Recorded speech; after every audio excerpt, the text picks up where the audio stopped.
नमस्कार दोस्तों, मैं शिवेंद्र आप सभी को स्वागत करते हैं शिवेंद्र ब्लॉग में। तो कैसे हैं दोस्तों? उम्मीद करता हूँ आप लोग बहुत अच्छे होंगे। दोस्तों बता दूं कि खेसारी भैया का फ्रेंड है तो वीडियो को एक लाइक कर दीजिए, साथ ही चैनल पर नहीं आए तो चैनल को सब्सक्राइब कर लीजिएगा। दोस्तों बता दूँ कि खेसारी भैया का जो सॉन्ग जो नहीं आ रहा है, क्या शायद एग्रीमेंट के वजह से मतलब नहीं आ रहा है।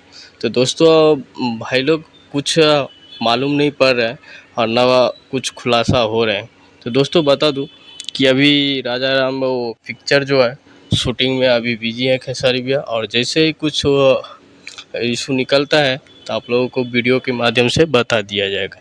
तो दोस्तों हमारे चैनल पे नए आए तो चैनल को सब्सक्राइब जरूर कर लीजिएगा। दोस्तों आप लोग फुल वीडियो वॉच कीजिए और भाई लोग ढेर सारा सपोर्ट कीजिए, आप लोगों को सपोर्ट की ज़रूरत है। और दोस्तों वीडियो छोड़ के चले जाते हैं, ऐसे मत करिएगा दोस्तों। चलते हैं, फिर से मिलेंगे नेक्स्ट वीडियो में।